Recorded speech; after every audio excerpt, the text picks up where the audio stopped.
The average taxpayer in all income groups will see a cut. He faced questions about in the out years when those things sunset. But overall, he was trying to make the point that the economic pie is going to grow. We will see. John. Let's get some political discussion about that underway. Joining us now, Isaac Wright, the former executive director of Correct the Record Super PAC. That's a pro-Clinton super PAC that was up and running in 2016. Also, Brad Blakeman, former Deputy Assistant to President George W. Bush. So, Isaac Wright, you do not like the Speaker's math. He says, you know, we got to grow this economy. It's been a decade since we've seen 3% growth, and this tax cut plan is the way to do that.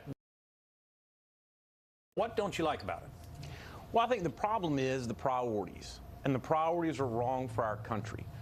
The tax cut, which Democrats have been on the record, we're for tax reform, we're for tax cuts for the middle class, for working families. The problem is at the outset of the tax cut we're talking about, 50% of the benefit goes exclusively to the wealthiest 1%. At the end of 10 years, bipartisan analysis says that jumps up to 80%. In the meantime, middle-class families making $50,000 to $90,000 a year are going to get 8% of the benefit of this tax cut, and at the same time they're going to give up deductions for things like student loans, for medical care, for all these things that middle-class families have relied on that are now going to get more expensive under this tax plan in order to fund tax cuts for the already wealthy so they can buy their third home in the Alps. That's not our priorities as a country. Brad, I suspect you see it differently. I do, and we don't take into account, I think, the growth opportunity that we have. We're already doing well on Wall Street. It's how well Main Street is doing. And I think the fairness of this tax plan in the House plan is something that is going to revolutionize the way Americans not only report their taxes, but the amount of money they're able to keep. The rate reductions, repatriating money, trillions of dollars offshore, coming back to America. That's important because businesses are going to grow, they're going to buy equipment, they're going to hire more people, wages are going to rise. So Democrats don't ever like to talk about growth because it's growth in the private sector. They rather have us send our money to the government for them to spend us for us. No, those days are over. We're going to make the American people the stewards of their own money. Isaac, let's check the math there for just a second. Because Democrats are for jobs and growth. The problem is that's the opposite of this tax plan. When you lower the foreign profits tax to 0%, you are incentivizing corporations and business to say, hey, if you outsource American jobs overseas, you can pay 0% on those profits. Republicans are giving a giveaway and a motivation to corporations to outsource our jobs to other countries. This is Orwellian doublespeak that we have to be careful of. Another problem in the math, there's about $1 trillion budget hole here that nobody on the Republican side is acknowledged.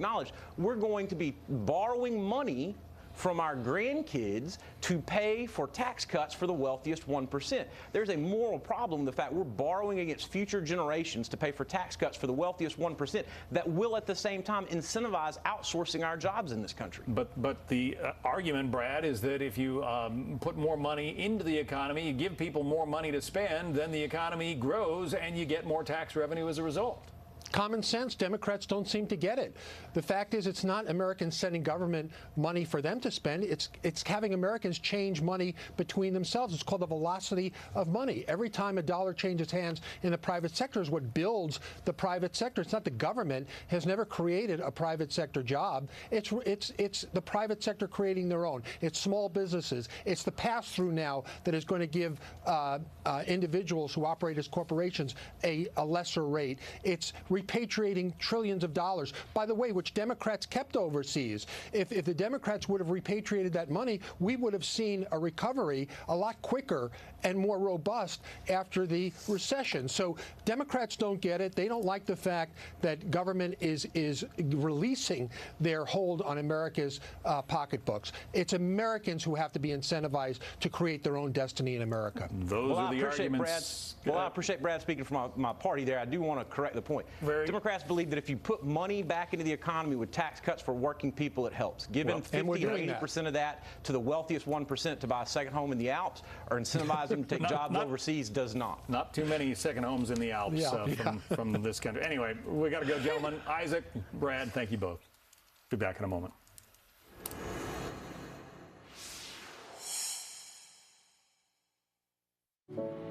Freedom.